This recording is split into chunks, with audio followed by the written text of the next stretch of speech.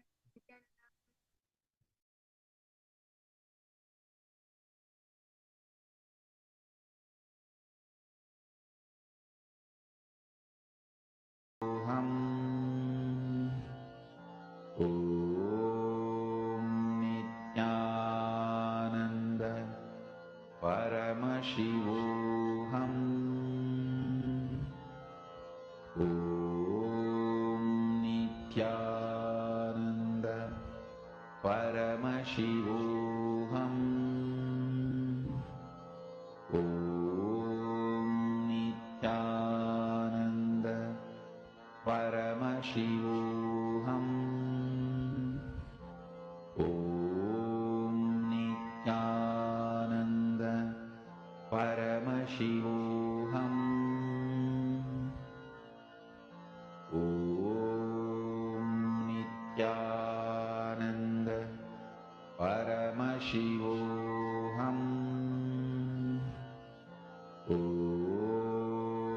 Nithyananda Paramashivoham.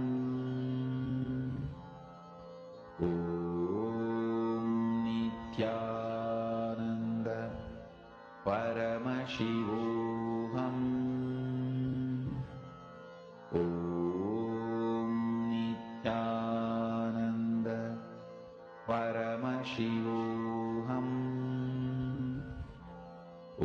Om Nithyananda Paramashivoham.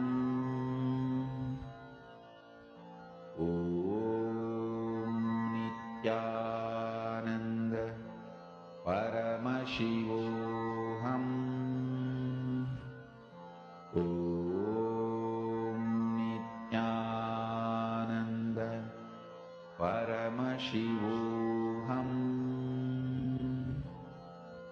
Om Nithyananda Paramashivoham.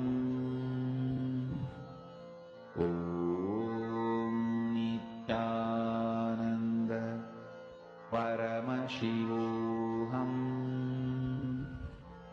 Om Nithyananda Paramashivoham. Om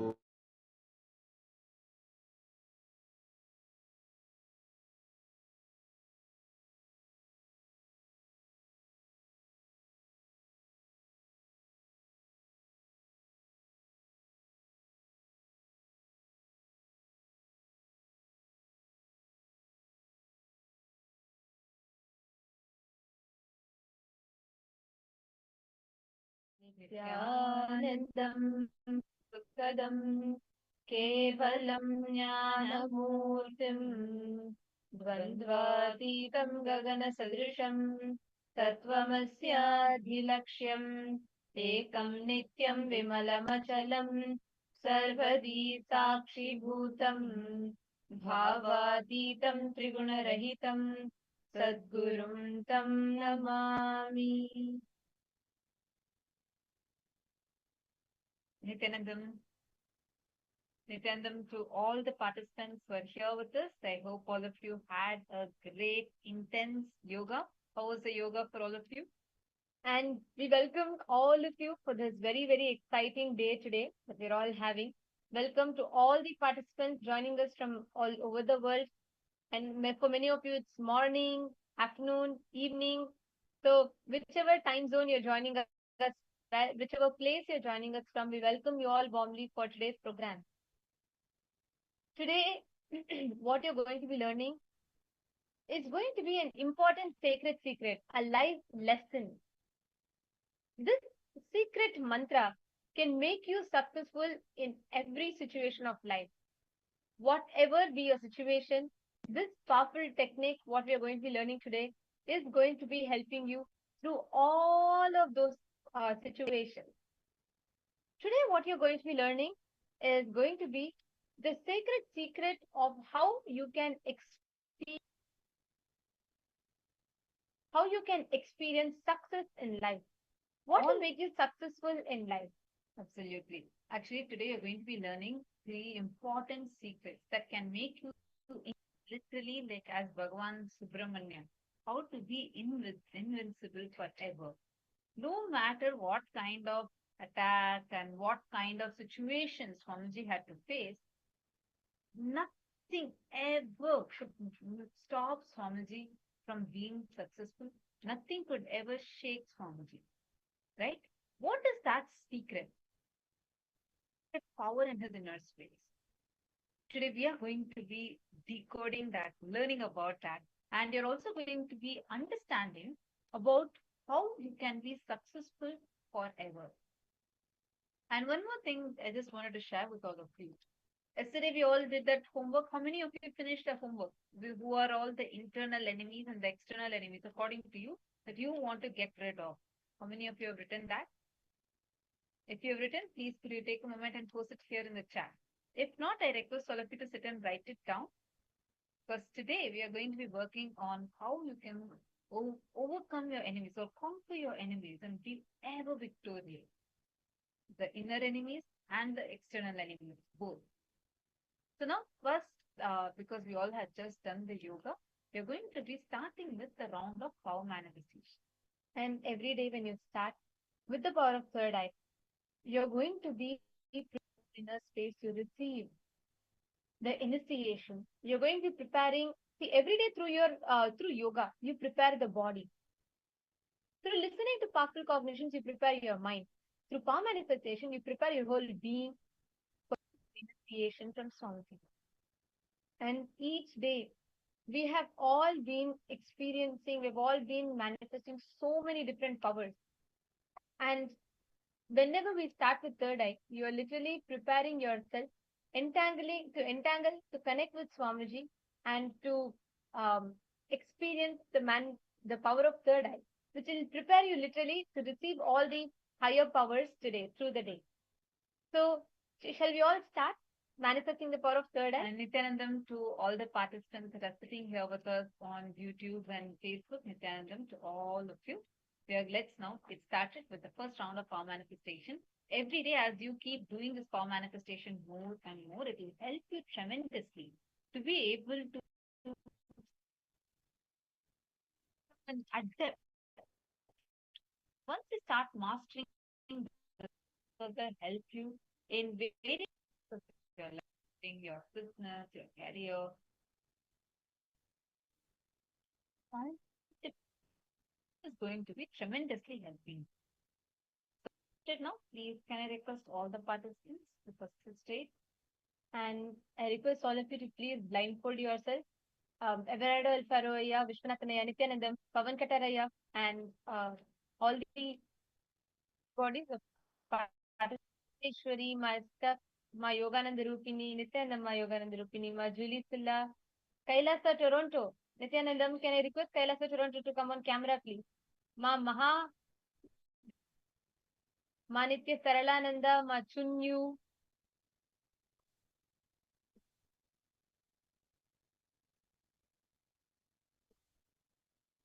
Margarita Vasconcelos, Ma Xing Wong, Ma Maluhia Mauna. Can I request all of you to please come on camera? I just wanted to check, are all of you able to hear us clearly?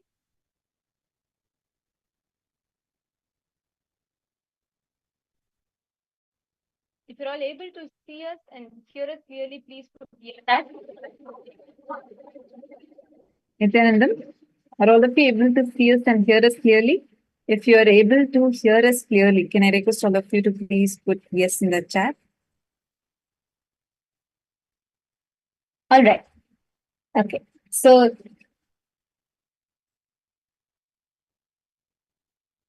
Okay. I request all the participants that are here to please take a few minutes and please close your eyes. Please blindfold yourself.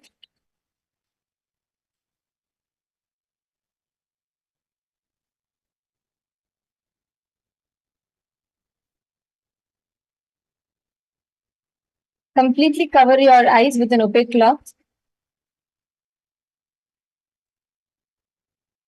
Yes. Ma Anandeshwari, you should also tie your eyes. Ma Jnanapradaini, Ma Julie Siddha, KAILASA Toronto, can I request all of you to come on camera and have your eyes closed, please?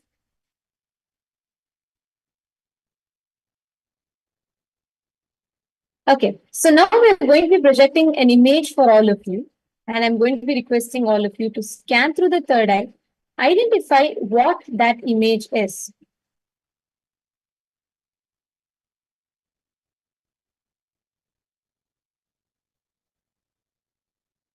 I request, please, I still see not all of you are blindfolded. Can I please request all of you to blindfold yourselves, please? Ma Mahabhairava Jnana Swarupini. Please could you blindfold yourself, ma? Ma Margarita Vasconcelos, Ma Jnana Pradaini, Ma Anandeshwari, can I please request all of you to blindfold yourselves, please? Thank you. I see Ma Istak is blindfolded. Ma Jnana Pradata, Ma Kiki Xu has blindfolded. Ma Shu Hua Chen has blindfolded, is yet to blindfold. Sorry. Please can you blindfold yourselves, ma? Ma Xing Wong. Please could you blindfold yourself? Okay. We will now be projecting an image for all of you to see through the third eye. Ma Anandeshwari, please close your eyes. Okay. So we are going to be projecting an image for all of you to see through the third eye. And I'm going to request all of you to scan and identify what it is. And first, just connect the Swamiji. Chant the Mahavakya. We are playing the Mahavakya for all of you. Chant the Mahavakya intensely and connect to Swamiji. Enter into a deep, uncluttered space. Only in that space, you will start seeing through your third eye. You will literally be able to see what is there in front of you. First step for that, just start verbalizing whatever is coming inside your nose. Let us start the power manifestation now. See what is shown in front of your third eye right now.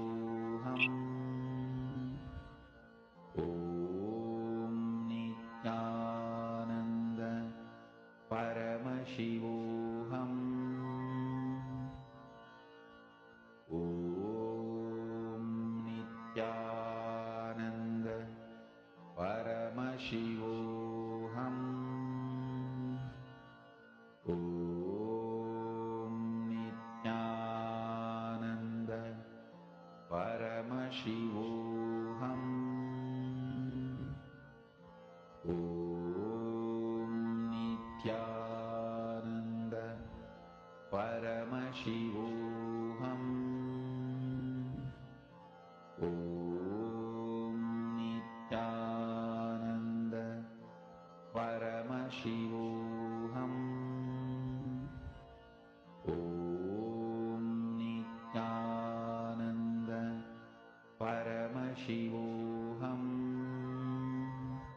Om Nithyananda Paramashivoham Om Nithyananda Paramashivoham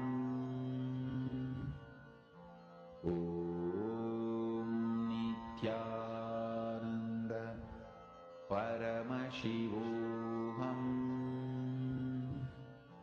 Om Nithyananda Paramashivoham Om Nithyananda Paramashivoham Om Nithyananda Paramashivoham Om Nithyananda Paramashivoham Om